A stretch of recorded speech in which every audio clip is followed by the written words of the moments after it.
Welcome to the Wine and Wealth Podcast. I am your host, Joe Stephens, certified financial planner, and I am beyond excited to be sitting here in Madison, New Jersey with somebody that I've looked up to for a really long time. We actually have a really similar background, similar story up until this point, but we're here with Gary Fisch today in the Madison store, which was actually the original location of Gary's. Yeah, this is the third store within the town, believe it or not. Wow. Okay.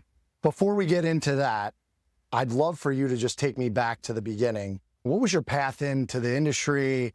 Why wine and spirits? Let's go back to that day.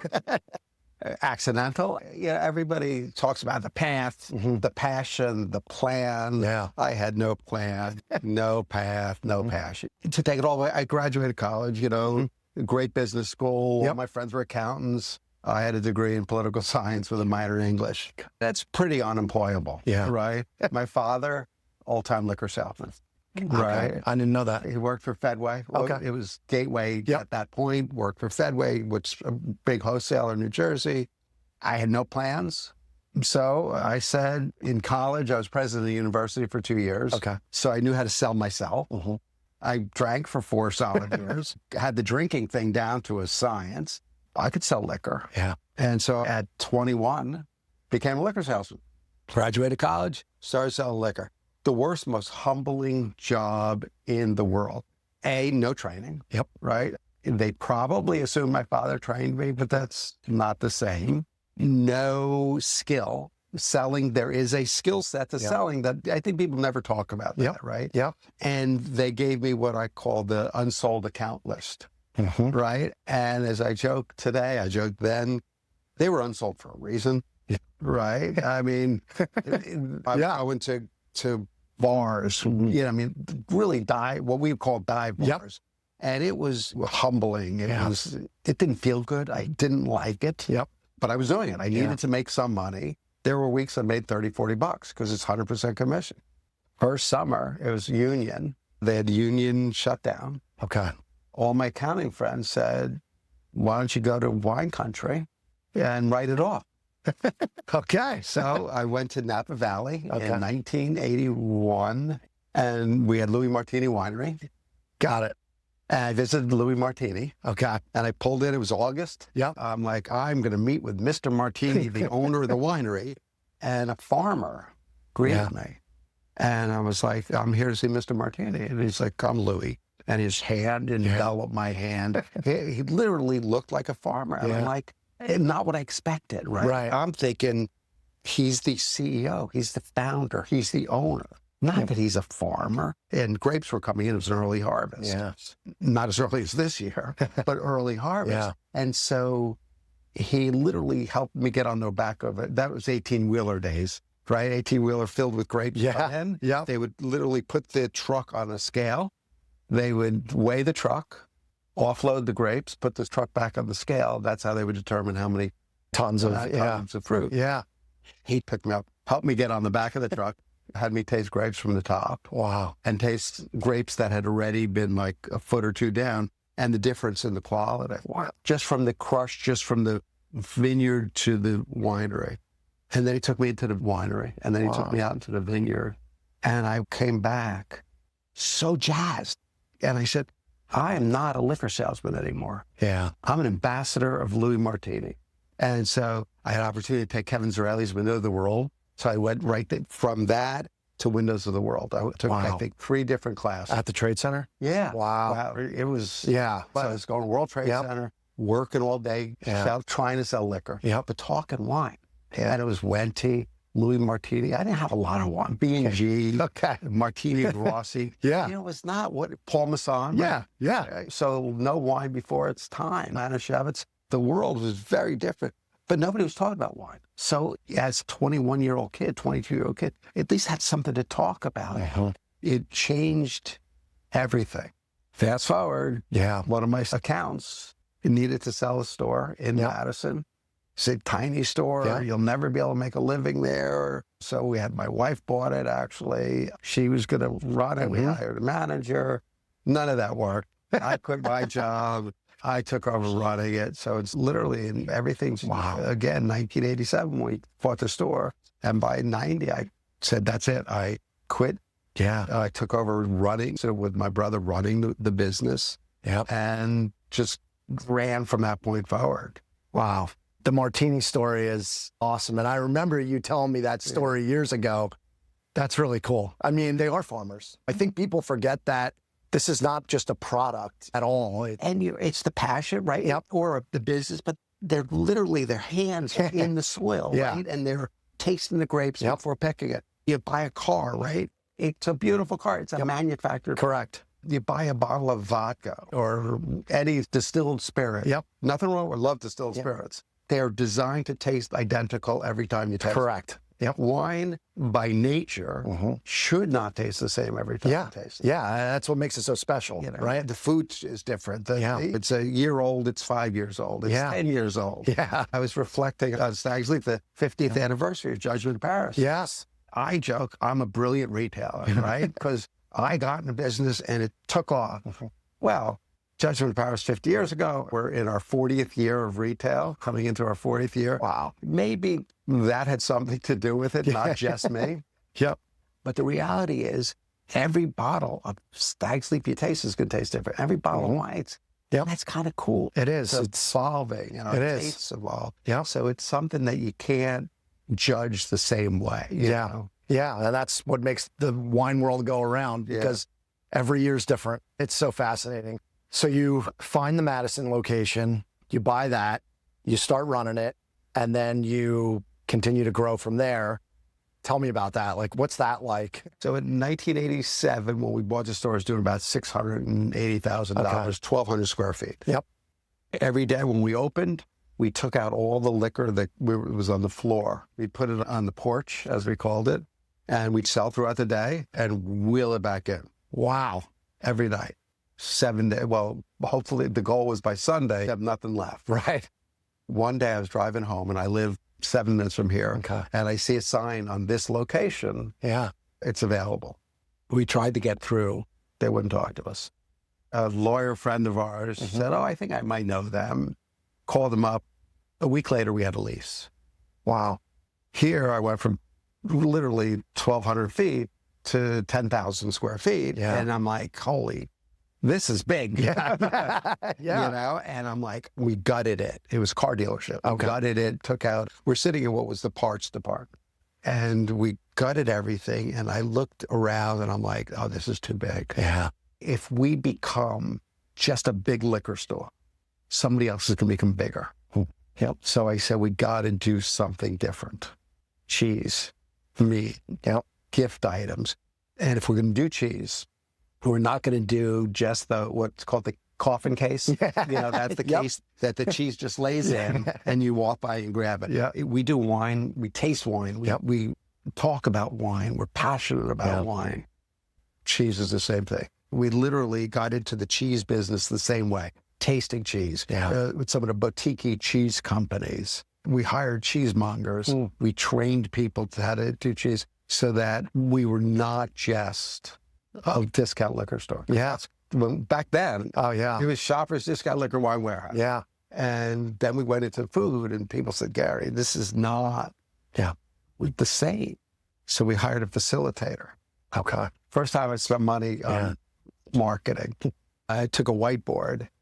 At that point, we were spending about $200,000 a year on advertising, maybe $250,000, which was a big piece of change. Star Ledger. Every Wednesday, Star Ledger, our group was in the paper. And first thing he says, what's the name of the store? To the dozen people that shop in our store. There were a dozen answers.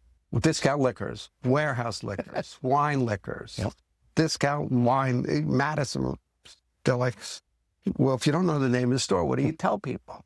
Oh, I'm going to go to see Gary and have him pick out some wine for and that became the name. I love that. And of course, some people in there that knew me said, can't he change his name to like Pierre or Jacques? Wouldn't it be better to shop at Jacques than Gary? I said, I'm not smart. I'm Gary. We had to stick with that. So that's how really the name became Gary's. Wow. Just from the public kind of. I go see Gary. Yeah. That's great. And so then once we did the name change and we got into cheese and all of that, we got the opportunity in new locations. So the Bernardsville Mall, which we talked about before, They were looking for upscale. Okay. Yep. And you walk into this store, it does not look like a traditional liquor store. Yeah. It doesn't feel like it. Yeah. Between the cheese, the charcuterie, all of that. Right. But also we have wine associates walking around. We have beer experts. We have the spirit buyer. Yeah. So it's not like going, Costco does a great job. You're not going to Costco for advice, right? Right. You're going there because you know you're going to get the best price. Us, our prices are very competitive and very solid. Yep. But you're also getting advised. Yep. Sorry about that. No, that's okay. This is real life. What we're hearing now is in the sprinkler room, it goes through a cycle, I guess, to make sure. Yeah. That it works if there's a fire. If it doesn't stop soon, the sprinklers will go off. Okay. We'll just keep going. Yeah. Anyway, so that's so that's kind of how that process began. Okay. Got it. You find Burnsville, obviously here, then you end up with other locations in New Jersey, even a location in California at one point as well. How did California end up happening initially? Just from trips and stupidity? As good as you think you are, we all make mistakes. I started out loving Napa. Yeah. I still love them. Yeah, right. I used to go to Dean and Duluth for one. When I would go there, I'd go there usually 2 to 3 weeks a year. Okay. Some 5 days, some 7, 8 days. And 5 appointments a day, 6 appointments. Get up in the morning, exercise, breakfast, appointment, 9 o'clock, 11 o'clock, lunch, 1 o'clock, 3 o'clock. In the days that either we didn't have lunch or that we needed a quick shot of espresso, we swing by Dean and Duluth, grab a coffee, grab a piece of pastry or something like that and go. Yeah. I went in the fall, the February premiere week of 19. Okay. Yep. And it was stacked. The store was virtually out of business. I called a friend of mine who I know knew Leslie Rudd and had a connection to the space and said their Duluth was failing globally. They had they were on the border of going out of business, but they had a lease. Came back in May with a group. I brought a group to Napa, stopped in. It was out of virtually nothing. Called up. He said, well, if you're interested, let me know. I said, I could be interested because it could be cool. Yeah. Took it over the summer of 19. We opened October 4th of 19. Actually, we had dinner on the 4th with the owner of a winery, and he had a group there. And Andy Beckstoffer was there, Kelly Kefflinger. Wow. Plus a couple other winemakers. And one of the things that came up was there was a flag warning, which says there could be a fire. And I remember distinctly Andy Beckstoffer saying there will not be a fire this week. He said in 2 weeks, the winds will shift and we could have a problem. Wow. In the town of Santa Helena, they turned off our power on the 7th. And we didn't have generators that day. Lost all our cheese, lost everything. Turned the power back on. And then there was a fire around the 17th, like Andy predicted. Wow. In the range, which shut us down again. So literally in the first month of being open, we were shut down twice. Business picked up.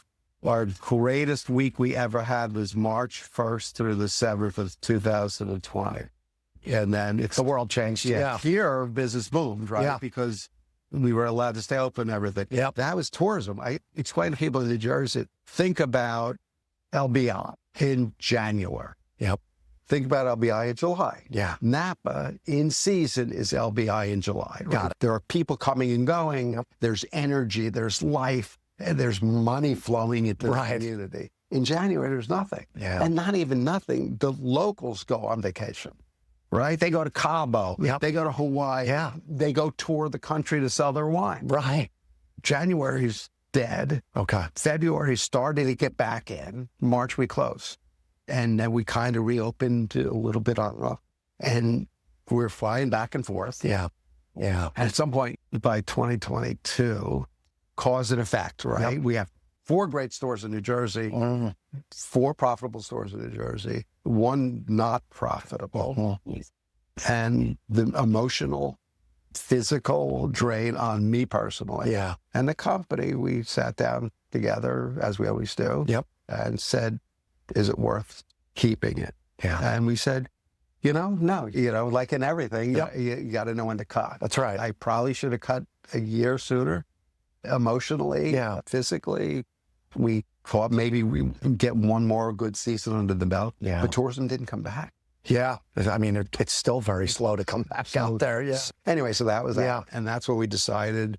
Maybe it's time to shift from growth to work less. Yeah. Yeah. And that's been the plan. Yeah. And that's kind of where we're at now. Is figure out how to work a little bit less while continue to run great company stores. in a beautiful way. So family-wise, your son's involved in the business. Is your wife involved in the business too, or? She tells me to go to work. Oh, okay, got it. Yeah. Gary, get to work. Yeah. I joke. She says for better or for worse, but not for lunch. I could be a lot of energy in the house. You know, I like to. She was our best cashier at one point. Okay. Yeah. She no longer works active. Yeah. Yeah. So my son is our CFO. Got it. And our daughter lives in Chicago. She's not involved. In the business. So she's doing a lot of great things. That's awesome. Good. And your son, he's like the head of technology. So he's really CFO. Yeah. He's got an accounting degree and an MBA. Yeah. So his background is finance and numbers. Yep. But in a family business, he oversees all technology. Got it. Oversees all marketing. Actually oversees personnel. He does all the stuff that buries me. Yeah. I love tasting wine. I understand wine. I know how to buy wine. Yeah. I know how to sell wine. Yep. I understand technology, but I would not know what should be our best website or how to improve stuff like that. Yeah. I wouldn't know what credit card processing company that we should be really working with. Yeah. So all of that stuff is really all 100% him. Yeah. He does all the finance. He oversees all of that. So I know that the numbers are real. Yeah. Got it. And that our back is protected. Got it. But as he said, he's not a traditional retailer. Yeah. I walk in a store, I can tell you there's a piece of dust here. I had a sales rep, one of our best sales reps, 20 minutes ago, and he's walking around looking, he says, Gary, does the store look good to you? I said, yeah, but you have a case of half bottles that I see up there that I bet's not on the shelves. Intrinsically, I see that stuff. Yes. My son would never see it. Got it. Right? Yep. And that's great. Yeah. Yeah. So as long as I'm willing to be the front, I have the back cover. I love that. Which is, you need that. You do. Protect. I mean, my dad used to say the same things. He's you're good on the computer. I like talking to reps and doing this and that. And I loved talking to customers about wine, whereas sometimes he liked to just be in the background a little bit. You need that yin and yang a little bit. You just said something that is something I really wanted to talk to you about because I think it's really interesting. So you've been at this a really long time. Yeah. Extremely successful. Over the years, what would you say made the best supplier and distributor reps in your opinion? Like what made them stand out? What made you want to do more with them or trust them or talk about that? Because I'm interested in it. It's funny because that's a question I never got. Okay. And I love that question, right? Because it happens all the time. Yeah. And I'm going to tell you bad first. Good. With a bag. And when I say a bag, that's 6-8 bottles of wine, 10 bottles of spirits or whatever they're peddling. Yeah. And they just walk in. Yep. And they say, is the owner here? Is the manager here? Is the wine buyer here? And you say no, and they're like, but, and then they don't give up. Like they could be talking to a cashier. They could be talking to a wine associate, stock boy, or driver. Yeah. They don't care. They're talking to somebody. Yep. And they're leaving their card, they're leaving their book. And it's like, stop. When I see them, I literally just escort them out. I'm like, would you go to Costco and walk into a local Costco with a bag and try to peddle something? Right. No, you make an appointment, right? So the first thing, it's a simple thing. Yeah. Make an appointment. Yep. The new people, when they're calling on us, know what we carry. Yeah. Right? Do your homework. Bingo. Yep. Have a plan. Okay, Gary, I'd like an appointment with your buying team. I sell predominantly Italian wine. Okay. We have an Italian wine buyer named Cesare. We meet as a group on Wednesdays. But when you come, know your pricing. Know what we carry in your categories. Know what the competitive set looks like. Know what the margin is. Have some information. Once you are a regular rep, I say they should not be salespeople. Yeah. They should be category managers, portfolio managers. Well said. Yeah. So salespeople, by term, their focus is exclusively selling. Yeah. We're not used car salesmen. Yeah. No offense to used car salesmen, but we're not used car salesmen. It's not one and done. Right. And maybe in 2, 3, 4 years, they'll come back. Yep. Right? They're coming in every week. So if we don't buy it from you today, We will tomorrow or the next day. So don't look at it as exclusively what I can sell you today. It's did I sell you? Right. And is it selling? And if it's not selling, how can I help you sell it? Should we pop a bottle and taste it with the team? Is your pricing correct? Yeah. Is it on the shelf in the right spot? Right. Once you sell it to me, what do you do after that? And that's really the definition. Yep. Yeah. Like any business. Right? Yeah. Treat it, be professional. Exactly. The old days of just carrying a bag and scratching. Taking an order. Yeah. In our world is gone. I believe it still occurs. Oh, yeah. Yeah. But in our world, it can't be. We can't have walk-in. Yep. It's got to be planned, organized. Yeah. That's great insight to anybody who's listening, because those are really solid points. And I think the consultative approach is so important right now. Know the business that you're walking into. Know what they carry. Know what sells in that area of the state. Know if they have an internet business, what sells online. I mean, do your homework. Come prepared. Don't be lazy. Be prepared. Yeah. In any business, right? Anything you do. Yes. Be prepared. Exactly. Exactly. Know the product, know who you're talking to. Yeah. Know who they're talking to. Exactly. Along those same lines, so you've got some incredible people in the stores. Talk about challenges over the years, employee-wise, because that was always something that drove us nuts. I mean, it's the hardest thing with this business, right? I think this is more of an overarching subject, right? Like, I'd love to hear your take on just retail liquor sales in New Jersey or even online right now, where you see it going maybe in 10 years, 15 years, and where you see it right now. And obviously there's a lot of headwinds in this industry right now, even with THC products, which seem to be holding their own, but we don't know where that's going to go, right? Yeah, what do you think about all of that? That was a lot of questions. Yes. I guess the first part of it is personnel. Yeah. By nature of where our stores are and my desire to have the best. We're paying significantly more now than we've ever paid. I believe it's probably still less than people deserve to make. And I'm saying that honestly. Yeah. In the community. But we're retail. Right. There's only so much we can afford to pay. Yeah. And I think we're at the higher end of the scale for retail. Yep. Retail spirit, liquor, wine. Yeah. But there's still an issue there. People don't want to work nights and weekends. They don't want to lift boxes. Keeping a well-engaged, informed, and educated and motivated team is harder than ever before. Yeah. But more important than ever before. Yeah. The fight we're always fighting about trying to engage people, get employees, team members to buy in. Yeah. Right? And buy in means show up. Yeah. And show up is not just punch in. Right. It's when you're here, be here. Yeah. Right? I say, if you're supposed to be here at 9, don't show up at 9:15, stop, get a coffee, walk around, say hello to everybody. You're not at work till 10. Yeah. Right? If you had a job at an office building with some senior, there's an expectation. Correct. You should be the same here. So in retail, it's the hardest because most people don't thrive to work retail. Yeah, it's hard. Well, I think there's nothing wrong with retail. It's great. You get to talk to people. We don't make life and death decisions. So it's not, it's not so bad. Yeah. But it's hard. Can I pause on that for one sec? So you made a great point there with engagement. And I think engagement for employees is way more than just monetary. So obviously they have to buy into you too, right? So is there anything else that you do as a team that you feel has kept some of these incredible people that you've had for a long time engaged? A lot of different things. Some of it is me maturing. Okay. The earlier me, I would not have wanted to work for 2 reasons. One is because I'm a workaholic, right? So, and I see it, and I'm hard driving, which means if out of the corner of my eye, while I'm hard driving, you're standing around, I'm going to say something. And probably not in the way that would be appropriate in today's world, right? So the first thing, I had a shift.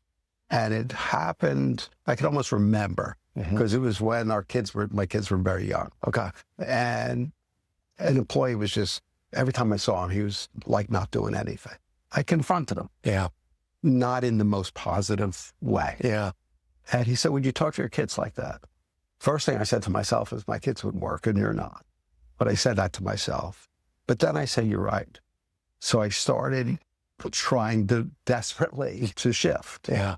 I'm still a workaholic, but I understand that not everybody is. Yeah. And you've got to meet them where they are. Yeah. And so that's me personally shifting what my expectations are. Okay. I'm not expecting less. Yeah. But I'm expecting you may not do it at the same level or energy that I did.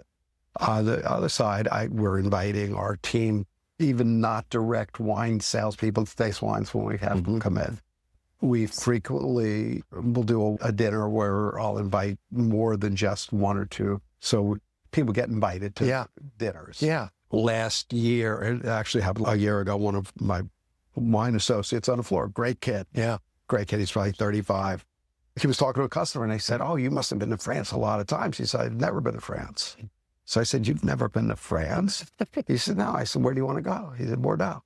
So I called a couple distributors and I set up a trip. And it turns out I sent 3 employees to Bordeaux over different times. Yeah. So we set up some trips to Bordeaux. Depending on what you're doing, we're trying to support. It's paying for a WSET, which is a wine class, getting you invited to wine dinners. If we do personal store functions, bringing along our team members to those, especially when winemakers come in. Yeah. That's how I got started, right? That's how I got jabbed. Yeah. Even sometimes a cashier, I'll say, "Hey, come over here, meet the wine," you know? Yeah. So that's kind of what we do to help out. I think it helps. Yeah. You know? I think so. It's the hardest thing with retail is, we work on low margins, so it's tough to make it all work sometimes. So back to, because that was a loaded question that I first asked, retail in New Jersey and maybe even nationally, it's changed drastically. When my dad was in the business, all he would say to me is, "It's changing too fast, it's changing too fast." I can remember those words. I guess, what do you see right now? And then what do you see the next 10 years bringing to New Jersey or even wine on the internet? How do you see it all changing? Yeah, I don't believe I could possibly guess 10 years out. Yep. What I will say is that, unlike your father, I've loved change. Yeah. Right? Yeah. Because people that are good thrive in change. Yep. Right? And I think we're good. I think we work very hard. I've said many times, A, don't ever say that's how we've always done it. Yep. B, you never see an athlete running a race looking over their shoulder. They're running straight ahead, right? Yeah. Our job is not to look at over, and our job is not to say, "Oh, that's how we've always done it." So, yes, it's changing dramatically, right? So we talk about it. I'm an older generation. The people who started drinking wine of mine, they started with Caymus when Caymus was $25 a bottle, and they'd buy cases of it, right? Yeah. And the next generation, it's not the same, but they are consuming beverages, right? And now we have a big non-alcoholic section. Yeah. And now we have a big THC section. Yeah. And we have a big RTD section. Yeah. Right? So, it's different. It will never be the same. Right? But THC, as long as the state doesn't get in the way, and the federal government doesn't get in the way, it's a beverage that people like to consume.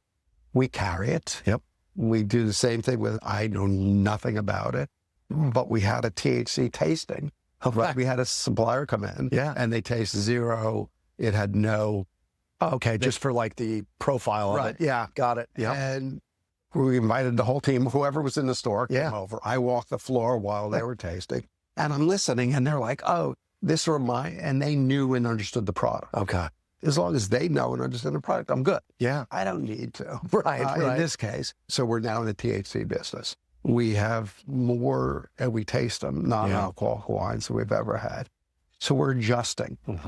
I've sat back down with our gourmet team and said, okay, what new and innovative things can we do in that space? Because we're not just a liquor store.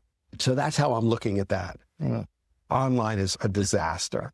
The price of shipping, the cost of materials, the cost of fuel surcharges, prices for shipping boxes, they've gone up dramatically. You got to have a lot of profit built in in order to make it worthwhile. Give free shipping. Right. And Amazon has done the best job in the world of creating a mindset, shipping should be free. It costs money. If there is a cost associated, somebody has to pay for it. Right. Either you pay for it in the product, you pay for it as a consumer, right? If I'm giving you the best deal in the world, and then you have to pay shipping, maybe it's still a good deal, but not the best deal. So I look at shipping unless something changes, unless fuel prices come down, unless shipping material comes down. The new loss leader, right? It's not something we'll ever make a lot of money out of. We'll make money, we'll do business.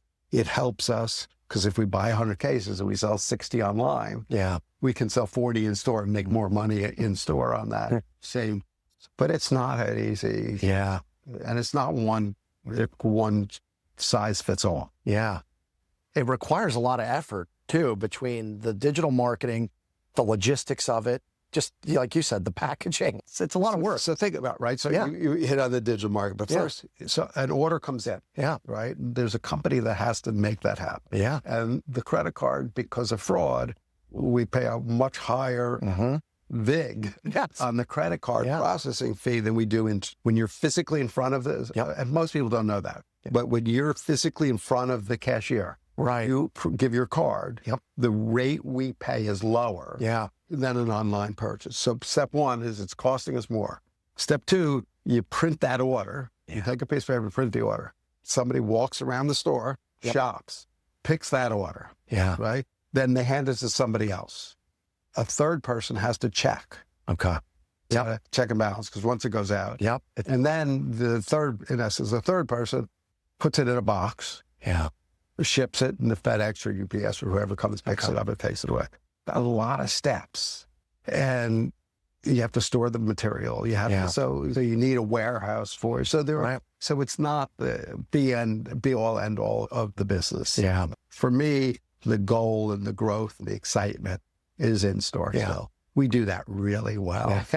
And you can't replace that. You can't replace the good vibe, the taste of cheese. Picking wine, AI will be able to do that for you at some point. Talking to you about what you're having for dinner and getting your emotion or in-store experience is not beatable. I couldn't agree more. I mean, even what I do now, Zoom's great. It's a great way to meet people, but there's just nothing better than sitting next to somebody and feeling that energy, and you just can't feel that on the internet. It's just very different.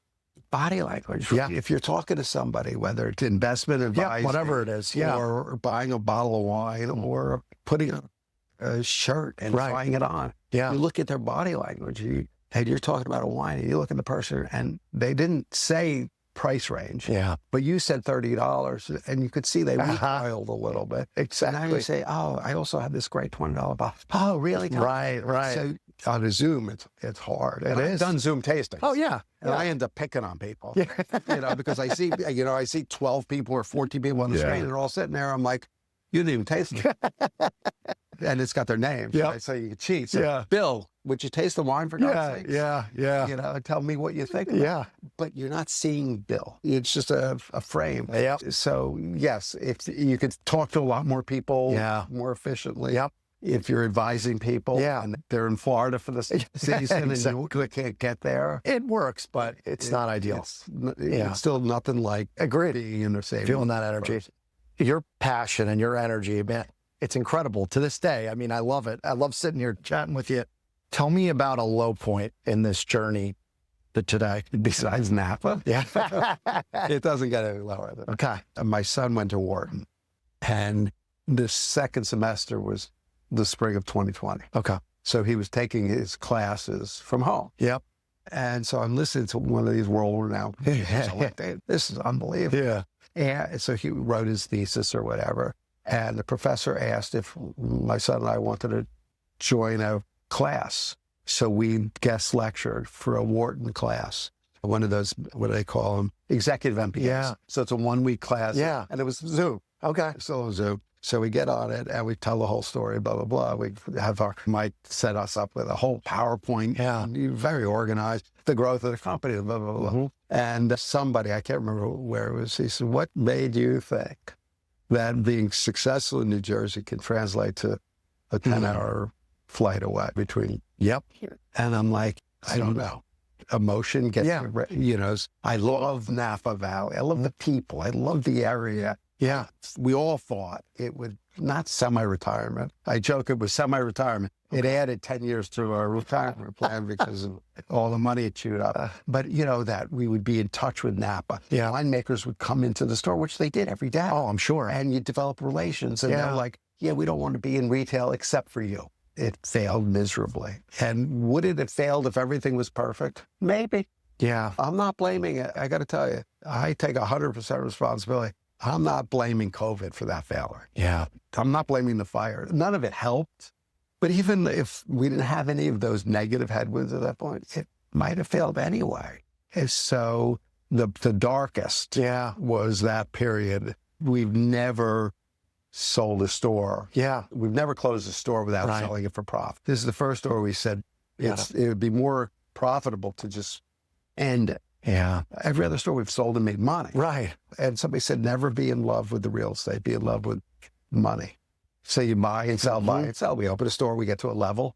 We say, okay, the level's good. We make some money. Boom, sell it, get out. Yeah. Keep the flagship, the mother. Yeah. Madison, Burnsville, the two, they're our mothership. And as long as we have them, and if we open or buy or sell, then that's part of business. Right. And that's it. But the Napa experiment was the darkest. Was there anything you would have done differently looking back? I wouldn't have done it. Okay. You look at paper and you say, we're getting a great location without paying for the location. We're just taking it over. Right.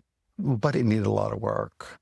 Getting labor, getting help was much harder than it was impossible. Okay. The California labor laws are very different than New Jersey labor laws. So I couldn't find people. Yeah. I had to pay people. We were paying baristas $19 an hour to make a cup of coffee. Wow. And we couldn't get enough. Yeah. So every day from 3 to 6, we had enough baristas. Okay. Saturday and Sunday, we had enough baristas. During the week, in the morning, we didn't have enough baristas. So I had my GM making coffee from 6 in the morning till 8.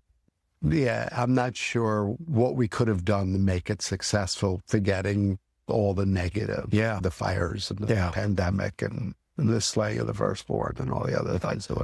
Man, good story, though. Yeah. Something to tell your grandkids. Exactly, It's a great business story. What not to do. Don't let your emotions run it. Well, emotions are, it's tough to quell them sometimes. So what's next for you? Golf. Okay. I don't have the patience for golf. I'm trying desperately to work less. Okay. Work smarter. And give more responsibility. Yeah. And you're right. I have one employee that started in 1987. The general manager of the store has been with us 20 years. I have a lot of great people around me. And that's what I'm working on doing is saying, okay, what do you think we should do? And let them do it. Yeah. That's always been my challenge. Letting go a little bit. So if I could work less, keep reinvesting in Madison, Burnsville in particular. That'd be the plan. Maybe do more outside things, whether it's podcasts, maybe a guest lecture somewhere, doing things like that. So I could stay involved and be in the store when there's people. I love talking to people about wine. I'm sure. You still do the charity event, too. We do a lot of charity. A lot of charity stuff. That's, when we started, we had no money, not a penny, right? We borrowed money. And thank God, we've had the good fortune of success. And there's nothing more important, I think, than giving back to the community, right? That has helped us. Because this community bought wine from us. It's allowed us to grow. So there are 4 or 5 major organizations, the hospital, Interfaith Food Pantry, housing the homeless or housing homeless solutions that we donate to regularly and also that we participate with. Right. I've been on boards and things to give back because we wouldn't be here if it wasn't for that. Great point. People need. And as long as there's a need as a community, the community's responsibility to give back. So Gary, a long time ago now, you developed a private label probably as a result of going out to Napa all the time. Can you talk a little bit about how that came to be and what it looks like today? Sure. Private label business is amazing. And what people don't realize or they don't think about it, private label's been going a long time. It used to be in the grocery, it was like either the white can or the unlabeled kind of thing. And kind of like pushing it off the corner. Coca-Cola's $8 a case or private label Cola's $2 a case. So it's always been there. But it's always been there as a lesser. Yeah. In going to Napa regularly, I was meeting with a winemaker about a project she was looking at doing. And after chatting with her, she's like, what can we do for you? Right? You do a lot to help Napa. You buy a lot of Napa wine. There's something we can do for you. I said, matter of fact, you guys always have a little extra wine. Can I get in on it? She said, well, what do you mean? I said, I don't know yet, but can I buy extra wine from you when you're in this new project you're starting? Yeah. If you have more wine. And she said, oh, like friends giving friends help. Yeah. So she said, yeah, I'm sure I could do it. So we developed a program. Then I got sucker punched, right? We hired an advertiser, a guy, he's a brand architect. Yeah. I think he designed French Laundry's logo. Oh, okay. We meet with him and he's got all these ideas. And then he says, okay, I'm going to send you some ideas. We got the document and the first page were all these fictitious made up names. And I'm like, none of them represented anything, but it was like related to soil, related to the sun. And then I think the fourth page finally was GF, good friends, good food, go figure, grand finale, going forward, all my initials. Yeah. And he's like, Michael, oh my God. I said, why don't you just put that first on the front page? I didn't have to. Yeah. He said, because this built it up, right? So, and then we, as a brand architect, created labels, right? So the go figure label tells the story of good friends offering extra wine to good friends. And so when you see a go figure label, it's lot driven. Every lot is different. Yeah. Every winery is different. And it's truly the same wine that they make. They make it all the same. Yep. Except for when they're blending, right? In many cases, it's the blend, right?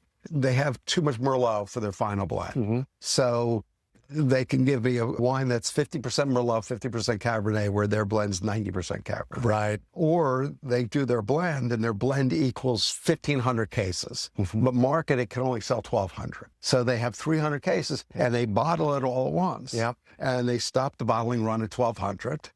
And then they put my label on the last 300. Got it. So in that case, it's honest private label. We do other private labels. We have the traditional private label. But these are, and my signature's on. You know, we're not faking it. We're not hiding private label that looks like a national brand. Yeah. So this is not Sonoma Cutter. Right. To pretend, you know, this is, we're saying go figure, going forward, grand finale. Yeah. We even came up with Fisch, shockingly, Sauvignon Blanc and Cabernet. We stand behind it. You know? And we work with wholesale because you have to, but they don't mark it up. Okay. They just do a clearing thing. Okay. So it allows us to sell it for less. Yeah. And make a little bit more money because we have to be in business. Yep. And our deal with the wineries is we have to sell it at most for half of what they would sell their fruit for. Okay. So if their wine is $100 wine, the most we can sell for is $50. Okay. So you know you're getting a great deal, and it's real wine. Cool. Now, do you go out there? Are you involved in the process at all? Like as far as I'm not a winemaker. No, but the long answer is it depends. Okay. Short answer is sometimes. Okay. So sometimes they're literally getting, in 2 weeks, they're going to be bottling. I see. Yeah. And they'll send us the shiners, the sample. Yeah. What the final product looks I see. like. Yep. Sometimes we're there and they're like, Gary, here's 3 options. Okay. This option, I give you 500 cases. Yep. This option, I give you 600. This option, I give you 1,000. Got it. And then we taste it. Yep. That's one of the ways. The third way is they literally have sample. This is all the fruit we have left. Okay. Yeah. Here's what we would do as a base blend. Okay. Do you want more Cab Franc in it? Right. More Howell Mountain Merlot? You know, whatever. Yeah. But they're the winemaker. Yeah. Yeah. I would rather my wine made by them than Completely. my wine made by me. Exactly. They do it much better. Yeah. Cool. That's really interesting. Where can people find you and Gary's online, or do you have a post office? Yeah. Okay. No. Yeah. Yeah. Google. Gary'sWine.com. Okay. We're very active on the web. Yep. They can come into our stores. Okay. If they want to speak to me or see me, have them go on info at Gary and ask to speak to me or something. And at some level, I'll follow up as quickly as I can. But Gary'sWine.com is the easiest way to go. Okay. Great. Do you have any good investment advice? Thank you. We'll do that offline. Yeah. I want everybody to know. Compliance is tough. Thank you so much. Oh, my father. This was great. For coming up. Yeah, no, I really enjoyed it. I mean, you got a great story. I mean, Some of it's true. Yeah.